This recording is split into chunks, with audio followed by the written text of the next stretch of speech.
How's it going, everybody? So I just want to give a brief introduction before this video starts. Welcome to the Soundskin Garage channel. I'm your host, We Are Future, or Tyson. You can call me either one, that's totally fine. Over on this channel, I'll be doing entirely automotive-related content, mechanical work, electrical servicing, and upgrades, things like that on my own vehicles and my own projects, as well as a whole lot more. So welcome to the channel. This is my first official post on this channel. I will be posting another brief introduction video probably next after this, but just want to give a little preface before we actually get rolling. So back to earlier me. See you at the end. Today we're going to be going over the replacement of oil filter housing gaskets and oil cooler gaskets on a BMW N55 or related engine, because they're usually all a similar process from the same generation. I've already done quite a bit of the labor for it, and I'm going to be going over some of the stuff that I have already done, what you need to do, the easiest ways to do stuff, as well as the issues that I have experienced. I'm going to share that part too, because I feel like my issue that I experienced is not entirely common, and I'm not sure there's a video for this. So the vehicle that I'm working on is my own personal vehicle, a 2015 BMW 640i Grand Coupe X-Drive. Whew, I know, quite a long name on this one, but it's my favorite car, honestly, like my prized possession. Love it so much. This is a very common leak actually on these engines, is these oil filter housing gaskets and oil cooler gaskets. Even if you don't have the larger oil cooler, but you still have that smaller one that sits right next to it. BMW manufactured these vehicles and this part with a gasket that mounts right up to the engine and right up to the oil cooler in between the oil filter housing. Both of those gaskets are constantly exposed to 1, coolant, and 2, oil, as well as an extreme amount of heat. So first thing we got to do is I'm going to give y'all the steps as to what I have done so far. Here we go. Before you do anything else, make sure you disconnect your battery in your trunk. Just a 10mm, pull the negative off. That's all you need to do. Makes this a lot easier. You don't have to worry about anything. Your car's not going to read any of the sensor disconnections or anything like that. Do it first. Okay, the first thing that you're going to need to do is pop off your engine cover right here. It just covers this side of the engine. Don't worry about this guy. We'll talk about him later. Pops off super easy. Really, nothing's in the way. This bar doesn't really get in the way. Those 2 push clips are just rubber, so it just pulls out and then lifts up from 2 grommet points right here. I don't have them. I don't know where they went, if they fell out or what happened to them. But yeah, there's usually 2 grommet points it also goes into right there. Once you do that, you're gonna come over here to where this air filter box sits. First thing you're going to need to do, when that box is sitting right here, all of those screws you'll need to pull out first. I'll show you those screws. So all of these 6 screws right here, go ahead and loosen these. It will be with a T25 bit. They come out very easily and they don't completely remove from the casing, so you don't have to worry about losing them. Once you do that, leave those disconnected. Then on your hose connection right here, right where you pulled the filter off from those grommets, look at mine, I need to replace those bad boys. This clamp right here easily loosens. You can use the millimeter size that this is. I think it's a 7, or just use a standard flathead and unscrew it. Once it loosens, you'll be able to pull this port off of the connection to the box, and then the entire lid from the box will come off. Boom, step 1, done. Very easy. The next thing that you're gonna do once you have it like this, again, your hose is still connected right here. These metal tabs actually have also little rubber pieces that slide over them. And those little rubber mounts actually hold wiring bunches on each of them. So all that you really have to do is lift them right off of the metal. They look like this. They sit right on there and you pull them right off. They just push up, not very hard to release. You can set that aside for a second. Once you get that off, next thing you gotta do is release the little intake port that connects right here to right here. It is sometimes a little difficult to get off. You can usually just kind of push it back on itself and it should compress enough for you to be able to pull it out. Like I said, it's a little bit of a tight fit, but it does come out. Once you get that disconnected, the bottom piece of your air box can then just be pulled out, which are also just sitting on 2 little rubber grommet points right there. Connect there, there, and there. I believe it's just those 3. You just lift up, pops right out of those little points. And then the bottom part of your airbox, boom, very easily removed. After you pull the airbox off, I would suggest loosening the cap of your oil filter just to relieve the pressure inside of it. If not, you'll still have some oil buildup when you try to disconnect stuff later. That'll pump it back through. If you do this right now, it'll slowly drain through the system before you reach the point when it might leak. There will be 2 screws right here, still the same size. Go ahead and pull those out and go ahead and just push that aside. Don't worry about that yet. Then this little push clip right here is plugged into here, push down on this tab, and it lifts this plastic piece up just enough to slide over the little ridge that it connects on. Sometimes when these clips get old, you have to take maybe like a mini flathead screwdriver, one of those micro screwdrivers, and put it right under that plastic tip where it meets the ridge and just lift it up, pop it out. Then that easily disconnects that. Now we have all the access right here to get to all of the nuts and bolts that hold our intake manifold on. There are also a couple hose connections that I would like to remove, as it makes this a lot easier to do. One of them goes right through this second gap here and down to a little port right here. It easily removes, just pull it up. Be a little careful when you're pulling it through, as it kind of fits through a tight space. It just spins, and you can spin it to set aside right up there. Works easiest to get it out of the way. Then there's also this hose.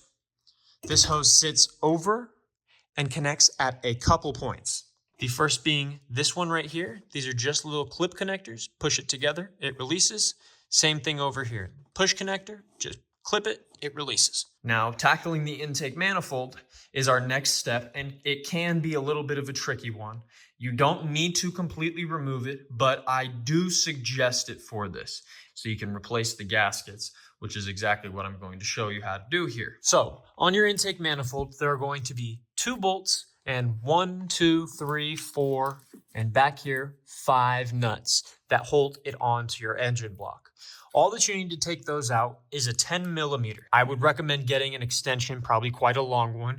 I would use a torque wrench for this just because it gives you the most drive, and you're going to need that same torque wrench for later to reinstall these and torque them down, which I will give you the specs for then. I recommend going from right, which is the most difficult one, all the way back to the left, which is the easiest one. So hardest to easiest. Now, I'm not sure if I'm going to be able to get a good angle of that bolt down there for you. I'm going to try here. It's not very easy to see, but you can feel it with your hand. Even with this one right over here, there is another nut just like this. It sits down here. Best way to do this one is really just move everything out of your way. Just pull it. That way so you have enough space to get clearance back here for whatever tool you're using to pull that nut out. Use your 10 millimeter extension to pull that out. If you have a magnetic bit that you can use to grab it, absolutely do that. It will work for this. They are magnetic enough to be grabbed by it. Otherwise, just be careful when pulling it out. Don't lose this hardware down there. Get down to the 2 bolts. Pull those out. They look like this. They're 2 equal length, also aluminum bolts. You can use something magnetic to get them out if you need to, but they're usually pretty easy to pull out by hand. Like I said, you just need a 10 millimeter. Once that's loose, you will be able to wiggle the intake manifold just a little bit. If your gaskets inside have already been recently replaced, great. You don't need to pull this off all of the way. If they have not, or you do not know when they were, I would suggest replacing the gaskets on your intake manifold. They do last quite a bit, so there's not always a reason to worry about them, but better safe than sorry in my opinion. All that you're really doing this for, to pull this out, is to reach one bolt that sits right here that holds your oil filter housing directly onto it. But in order to get it, it's such a tight fit when the oil filter is sitting here that you need to move this up just enough to reach that. If you need to replace the gaskets on your intake manifold, all you have to do is pull it, just pull it hard. I'm not going to show you that right now because it is a little bit tricky to pull it out and get it back on. It's not terribly difficult. Don't worry about it. Don't stress too much. Just make sure to pull all of your cablings out of the way and things like that so you're not accidentally pulling on cables or possibly going to break anything. All you really have to do though is just pull on it really hard until it comes out, and you will be able to pull it out and turn it just enough to where if you have a pick tool, you can pull the old gaskets out of all of these. I will not lie to you. The back one is extremely difficult to reach, but you can do it. I had to get help from somebody to hold the intake manifold back while I used a pick tool to get that out, but I did get it, and I have replaced 1, 2, 3, 4, 5, 6. All the gaskets are right at the end here, and they're really just small little O-rings. And I would recommend do that as soon as you can get it off enough. If you don't need to do that, great, skip that step. Next thing you'll need to do, once you have that loosened enough, what the actual purpose of loosening that was, like I said, is just to get the oil filter housing off, which I have sitting right over here separately. And this is the bolt that you are going to be removing right here. These are 3 different size bolts. There is a long one, a medium-sized one, and then a very difficult to reach one down here, and it is the shortest of the 3 bolts. After you get all the clearance done and remove the bolts and slightly pull back the intake manifold, great, you can set it there. Most of that you'll come into need with later, not exactly at this moment. Now, after you've done all that, you're prepared. Next thing you're going to need to do is pull off the oil cooler from the oil filter housing where that gasket meets. As you can see the line of it right there. First thing to do when doing that, this hose right here, which connects directly onto your oil filter housing, has a little slide clip. All you need to do is, again, get a little pry tool or even a little flathead screwdriver and just pull it up. It will release right here, pulls that back through, clips back onto here. So again, don't worry about losing anything. It's not going to fall off. And then you can pull that hose out slightly. I would recommend putting a catch pan down there, as well as maybe a plastic bag right in here while you disconnect the hose, because it is going to leak coolant. Now that that's out of the way, you can worry less about the flow of coolant coming through the oil filter housing, as it's already being plugged and caught elsewhere. Next thing you'll have to do is remove the 3 bolts that connect the oil filter housing and the oil cooler together. They mount directly through the oil cooler onto the filter housing. To remove these, all you need is a torque size 14 right here, and they will just come right out. These ones, top 2, very easily come out. Again, I would still use a torque wrench just because it gives you the most leverage to pull it out, and you will need to torque them back down later. However, this bottom one, you can still reach with just the bit by itself right here, but it can be a little tricky or difficult to remove. I had issues removing this one, which led to further issues, which I will go into detail on later. But be careful when doing this one. Do it pretty slow. Be careful. Make sure it comes out properly and everything. Boom, boom, boom. Once those 3 bolts are removed, your oil cooler, which sits up against your oil filter housing right there, can just be pulled off like this and set aside. When you disconnect it, you will somewhat leak oil and coolant from both the filter housing and the oil cooler. Make sure you have some towels to catch any coolant. Again, the plastic bag method, that's what I did. Then you can pull this and set it aside. Now that you have the oil cooler set aside here, I will now show you how to remove the oil filter housing completely, which is why I had you loosen the intake manifold to reach the bolts right here. To get these out, you're going to need a size E12 torque socket. Loosen this top one first. Once you have that loosened and not completely removed, go ahead and loosen the second bolt. Once you have both those loosened, this next one is a little tricky as it mounts directly up against a coolant hose. So you don't necessarily have a lot of space to fit the tools on it. And since this one is the hardest, you can't always get your tool on here unless you have the appropriate Torx ratchet, which most people don't. That's a very uncommon tool compared to the standard just Torx socket right here. So what I would suggest and what I did personally is get yourself an 8mm, a ratcheting one preferably. It'll make this a lot easier. And you can get that on right here to the bolt just enough. And if you have something else that you can use to kind of tap it onto the bolt, great. Most kits come with replacement bolts. Mine did. I would suggest getting them because they are just aluminum and are bound to chip away. Once you get this one started to be loose, You can then remove this bolt and then take this bolt out almost all of the way, just barely thread it in there enough to give it some support while you remove this. As you remove this bolt right here by turning it, you're going to want to pull on the oil filter housing right here where it meets this bolt, just to keep the same amount of clearance right here on its head. As when the bolt screws out, it's going to come in contact with this hose if you don't pull on it, which you'll end up not having enough space to completely pull it out. Once you do that, you will have 3 bolts removed. Oil filter housing can then slowly be pulled out. Before you completely disconnect it, disconnect your oil pressure sensor, and that will completely disconnect your oil filter housing. After you have both the oil cooler disconnected from the filter housing and the filter housing disconnected from the block, everything's been done right. You've been doing it safely. Congratulations.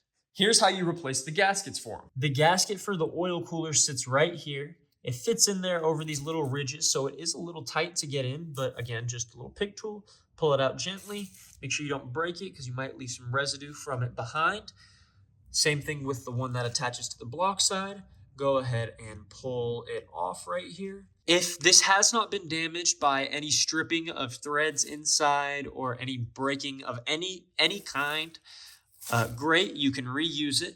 No problem. You don't have to replace this always. All you need to do is go ahead and order the gaskets and clean up your oil filter housing from all of the old oil and residue buildup all around it everywhere. Once you get the new gaskets, just slot them back in. Don't push on them super hard. Just kind of let them fall into place by sliding your finger over it.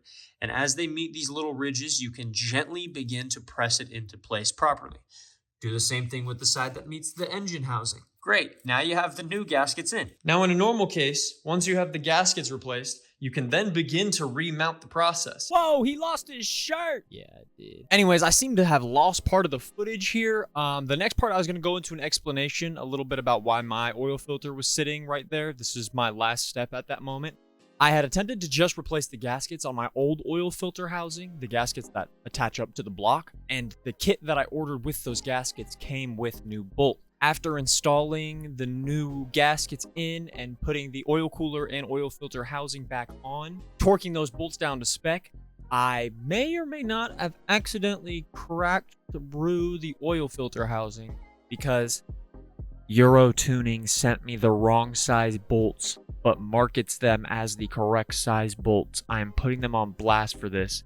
Do not buy the package that's linked in the description for this kit. It is the wrong size bolts. I had to go to BMW and get some official ones. Way more expensive, but that was actually the right solution. So I was pretty much explaining that I had to wait for new parts to come in because where I was currently sitting was my old oil filter housing / oil cooler attachment assembly was busted through. Now I'm waiting for a new one to come in, swap the gaskets over, yada, yada, yada. He'll explain it for you here. So now my next step, and I will show you this later on, I've had to reorder a new oil filter housing, the entire aluminum assembly. Not the oil cooler, that just needs to be pumped as some of the aluminum shavings may have flown through that, as well as replacing a upper radiator hose and getting my radiator flushed independently. That is really the only other things that I need to do here. It's not crazy extra work. It does kind of suck because I was hoping to get this done pretty quick, but it's not a crazy job. It won't cost you too much more to have to do this. And I will link you everything down below that I had to buy from this experience. Most of you probably won't have to do this. You'll probably do it right and not make my mistake. Please learn from my mistake and do not do this. So once I get those parts in, I will pick this back up. It'll probably be a few days. Today is Wednesday. It says most of the parts are going to arrive by Saturday or next Wednesday. So it could take a little bit to get everything. When I get them in, I will pick this back up. All right, y'all, it's a few days later, but I got my parts in. Now this is what the oil filter housing is supposed to look like. See right there? Not cracked and not split apart. That's exactly what we need. So I'm putting the gaskets into the new one. When putting the gaskets in, you don't want to really press them in. Just kind of let it slot and fall right into place where it's supposed to go. And then eventually you'll be able to just lightly push it down on it and it'll pop right back into place. just like that. Make sure to lightly oil it before you put it in. Do the exact same with the other one. Before I install this, I put my new cap back on, but I didn't tighten it all the way down. I'll do that once it's back on the block so I can torque it to spec. And then the oil pressure sensor just goes right into this port right next to the filter cap. You can tighten it by hand, and then just grab a wrench and also tighten it down by hand. There's not really a needed torque spec for this one. Great, now that's prepared. This is garbage. Gasket's back on the oil filter housing. Now let's pull off the belt. I'll show you how to do that. I already pulled mine off, but I'll give you the same steps. It's very easy, and there's plenty of other tutorials. To get to that, I also had to pull my fan off. Also pretty easy to come off. It's just a little push clip, push clip, push clip, a little rubber bracket, and a plug. That's all that holds that on. To get to these, you got to remove your main strut bar right from the center. It sits right here. It has bolt holes there, and then right here, here, and here. Then that comes off. I would recommend unplugging it first. Remove the rubber grommet that sits right here. Easily just pulls out after you take out a little screw. And then you can just pull it right up. Comes right out. That's how you get to the belt. Your tensioner sits right here. All you got to do is just push it up enough to where you can slide a little pin through the pinpoint. I will show you that here. This is the old one off. Slide a little pin through this pinpoint, then it notches there at that green marker on mine. Holds it in place so your tensioner is loose. And once that's loose, you can easily pull the belt off from here. I'm leaving mine on for now, just so I can easily remember the positioning when I go to do it. Kind of a tight space to pull it out from right here. Slots in there. I found it easiest to get it out either up or in between these two hoses right here. Not really the greatest method, but it's what worked for me. It seemed a lot easier than trying to go down. That sucked. Actually, just had a thought about this. I'm actually going to put the new pulley in and leave the old belt on for now. Again, just so I still have the layout, but I'm going to put the new tensioner in right now before I put the oil cooler back on, just because it is kind of a tight, awkward space right here. If I put the oil cooler back on, you're not going to be able to get it through. It's going to be extremely difficult to get it in there. So I'm going to do that now. And here's the new tensioner. Here's what that looks like. It'll look exactly like the old one. Most of them will come with a pin already in it to hold the tensioner point. Makes it easier to put in so you don't have to try to tension it while it's loose. And you'll notice there will be no play in the ball and it'll be very firm to roll. It won't roll very loose. That's how you know it's good. When they roll very loose like how that one does, or if you can wiggle the ball up and down, that's bad. That's a bad sign. That's a sign that you need to replace it. All right, the tensioner is in. It's just this one bolt that holds it in. I actually found it was easier to get it in going through the bottom, but it's hard to get it out going through the bottom. I don't know why. With the connection to the block first, up and through, popped right in, bolt it through, tighten it by hand first, then tighten it down to 35 Newton meters. I don't know what that translates to in foot-pounds. I will put it on the screen. But get that in, and I'm going to leave the pin right here for now until I can pull it out later when I actually do change the belt. Now, along with the kit that came with the pulley and the belt is also this little guy right here. It's my idler, and it is a little difficult to get out because you have this big coolant or these big AC lines blocking the way to its hole. Okay, I got the cap of this one off right here. When your bearing inside looks like this and slides loosely, yeah, that's bad. That means you should definitely replace this. See this piece right here that just came off? That shouldn't come off. That's part of the bearings. Hold the beads inside the bearing. That means that one is bad. Very, very bad. I gotta swap that out. Let me look and see what size bolt this is. I'm pretty sure it's gonna be like an E something. E25 maybe. Let me check, find out, and figure out how to get this pulled off. Back again. Sorry, I forgot to film this part too. Y'all probably want this information. So the bit that you're going to use for this is a T50 Torx bit. That's the reverse of the E-Torx set sockets. You probably got both of those if you're doing these kinds of jobs. The best way that I would suggest to get the idler out is put that socket onto a torque wrench. Put the front of the bit behind the plate into the idler pulley at kind of an angle. I know it's gonna be a little weird, but just get it in as far as you can like that. And then push up against that steel plate that is connected to those hoses.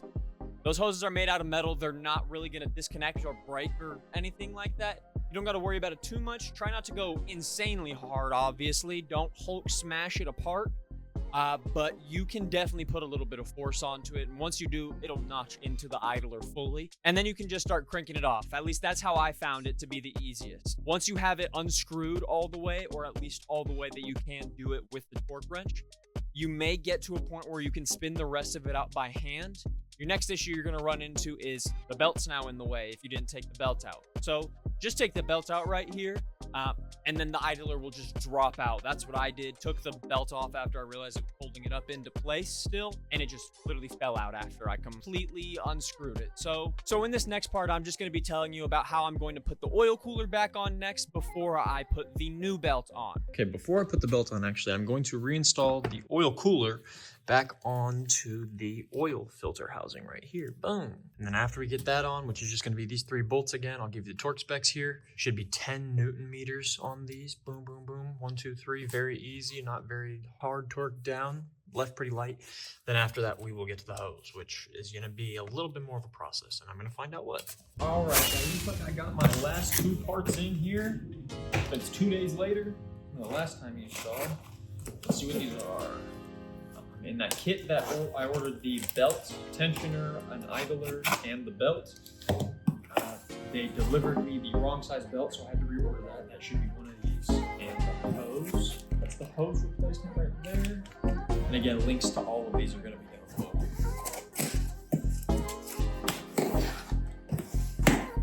And this should be the belt right there. APK 1478. That's the right one for me.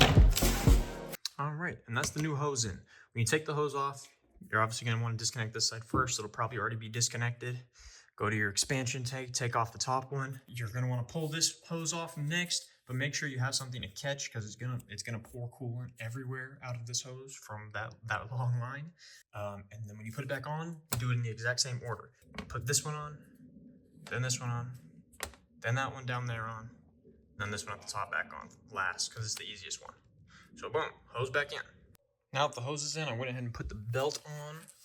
Keep it tensioned the entire time you're putting the belt on. I left the pin in until I got the belt completely routed. And then with a torque wrench, just put a little bit more tension on it. And while you do that, you can just pull the pin out by hand right here and then slowly release the tension. Don't let it snap back onto your belt. So that's done. I retightened my cap, started to reassemble some stuff, tightened all these back down. It's just an 11 millimeters. Some people say it's a 10, but it's actually an 11. It's 15 Newton meters, not foot-pounds. So don't go tighter than that because this is plastic or you might just bust your intake manifold. Went ahead and put those hoses back through. This one, again, just routes down to this hole, onto that little port right there. Boom.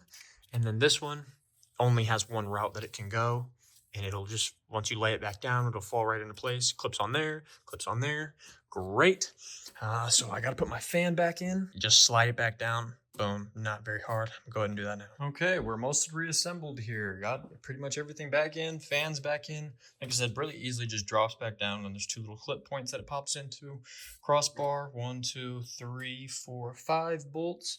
And then there's 1, 2 here that hold it down, 1, 2 here that hold it down. The 2 little support bars, those come out easily. All of those are the same size, 16. So what you're gonna wanna do now is after you have reconnected your battery, because you've completed the reassembly of everything, great, go ahead and down here on the far back side of your block, you will see this clip right here. Now this clip is related to your fuel injection lines. And all you're gonna want to do is there is a little slide piece down here that has 2 edges and you can just grip it with your fingers and pull it out. Very, very easy. I disconnected the plug back there like I told you guys before.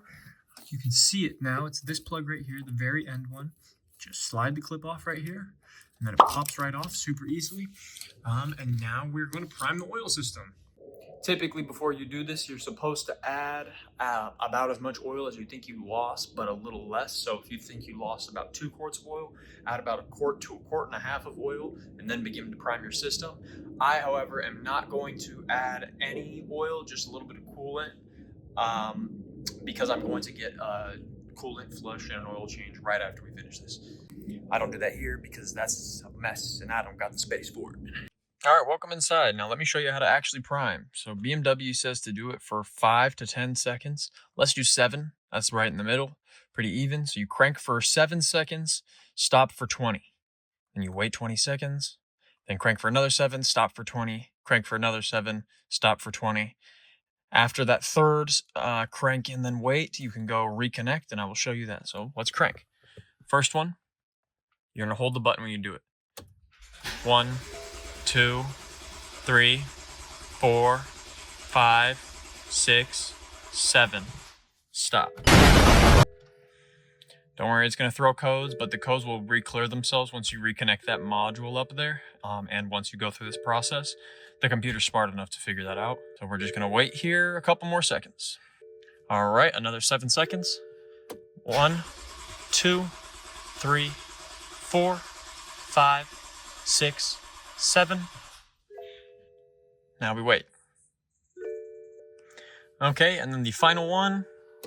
1, 2, 3, 4, 5.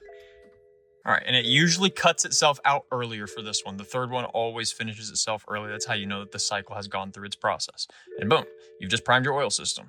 All right, now we can actually start, and then we're only going to let it idle for about 2 to 3 minutes while the vehicle slowly warms up and oil and coolant starts to flow through everything that we just replaced to make sure that it's actually done properly. We'll go inspect it. After that first 2 to 3 minutes, go ahead and shut it off, let it cool back down, and then you're going to want to do that again, and you can build back up the time from there before you need to do anything. So let's start. Boom. She's alive. Now we got to stay on inspection mode. Watch your belts. Watch for leaks. Watch every hose connection. I'll let y'all know in 3 minutes. It's a new day. I most certainly did not let y'all know in 3 minutes. But that was it. That was the end. Everything worked. I didn't have any more issues after that. You won't either. As long as you didn't mess up like I did. And I really hope you didn't, because man, was that a pain in the ass job. If you guys want a simplified version of this where I cut out all the bullshit of me just talking and give you the straight video, straight tutorial, let me know in the comments below. If you stuck this far though, congratulations. Nobody has a 30-minute attention span. You're an awesome person. But that's the end of this one. We got the job done. Congratulations, you have officially replaced the oil filter and oil cooler housing gaskets on your N55 BMW engine, and possibly done a lot of other stuff as well. That's a job well done, if I would say. And that's it for this one. Thank you guys for watching. If you made it this far, I appreciate it so much. Stay tuned for the next video. I got an electrical upgrade job that I did coming. I'm working on the editing right now, and that will be out in a few days. Like, subscribe, comment, give me all of the interaction so the algorithm loves us and blows this channel up further. Come on, please, please, please, please, please, please, please, please. But that's it. See you guys.